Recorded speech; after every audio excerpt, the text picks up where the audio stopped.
Dans la vidéo d'aujourd'hui, je vous présente 3 objets que j'apporte en bivouac et qui représentent un luxe. J'ai été taguée pour ça par Nomadic Woodsman à la suite de la série anglophone 3 Luxury Items for Camping. Nomadic Woodsman, je vous en ai déjà parlé, c'est un Québécois qui travaille en Alberta, qui a une grande maîtrise des techniques autochtones et anciennes reliées au bushcraft. Dernièrement, il a participé aux 12 défis hebdomadaires de Spirit of the Woods. Allez voir ça, je suis sûre que vous allez vouloir vous abonner à sa chaîne.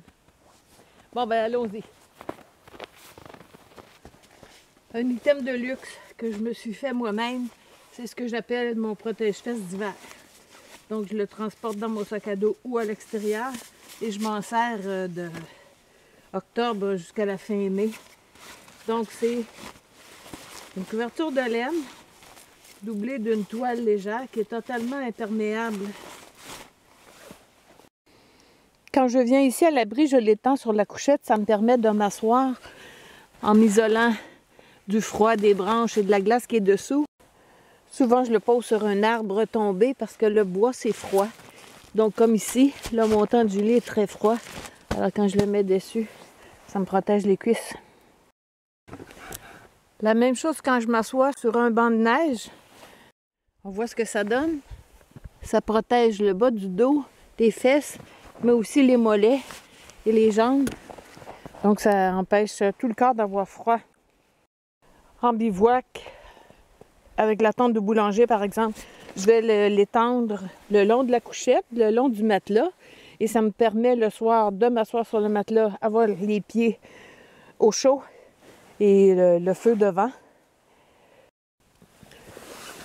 Un autre objet de luxe, des chaussons en fourrure que je me suis confectionné à partir des pièces encore bonnes d'un vieux manteau.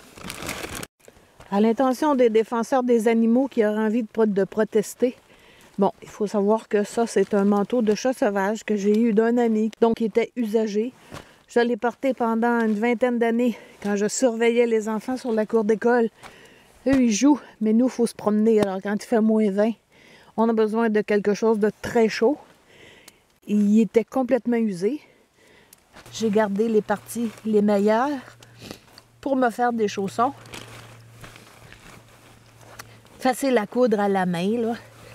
J'ai mis un cordon pour les attacher. Pour les bivouacs d'hiver, ça me sert pendant la nuit dans le sac de couchage. Je les enfile par-dessus les bas de laine. Avec ça, pas besoin de bouillotte. Et en posant les pieds ainsi chaussés sur la couverture de laine devant le feu, c'est le confort total pour toute la soirée. Quand je me lève la nuit pour ajouter du bois dans le feu ou pour aller faire mon pipi, j'ai même pas besoin de mettre mes bottes. La neige adhère pas comme elle le ferait sur la laine, donc je peux me permettre de marcher un peu. Et il n'y a rien qui colle. Quand je vais me recoucher dans mon sac de couchage, je ne vais pas apporter d'humidité. Quand on a froid aux pieds, on a froid partout, on ne peut pas dormir avec ça. On est tranquille. Un objet de luxe qui m'accompagne dans tous mes bivouacs et presque toutes mes sorties depuis que je l'ai, c'est ma flûte amérindienne. C'est un objet assez dispendieux en lui-même. C'est fait par un artisan. C'est en bois de cèdre, donc ça ne craint pas l'humidité, contrairement à ma flûte à bec. Comme elle est faite d'une seule pièce, il n'y a aucun morceau fragile.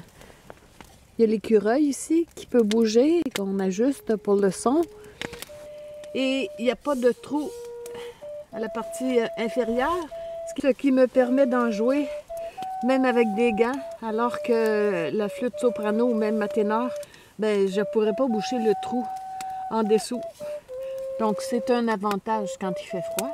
C'est un instrument de musique qu'on joue par intuition. On n'essaie pas de reproduire un air connu.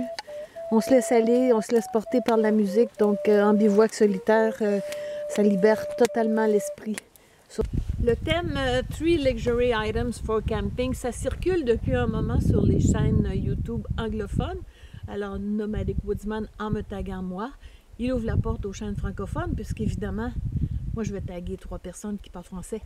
Je commence avec Jonathan de Joe Explore, un Québécois qui explore justement le parc de la Gatineau souvent et qui a entrepris dernièrement de faire les 46 plus hauts sommets des Adirondacks.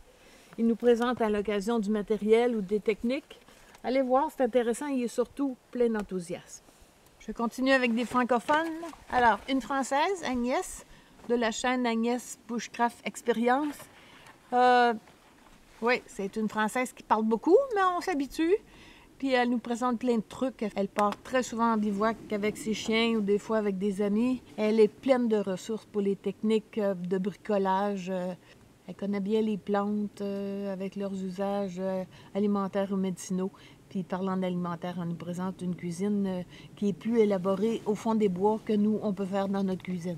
Et le troisième, c'est Nico de Chartreuse Nature.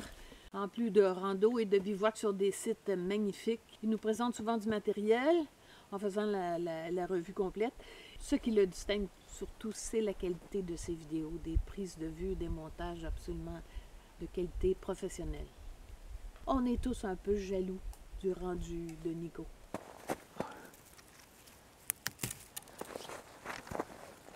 Et voilà, Jonathan, Agnès, Nico, la balle est dans votre camp. C'est à vous de nous présenter 3 objets de luxe et de relancer 3 autres YouTubeurs pour que la chaîne continue.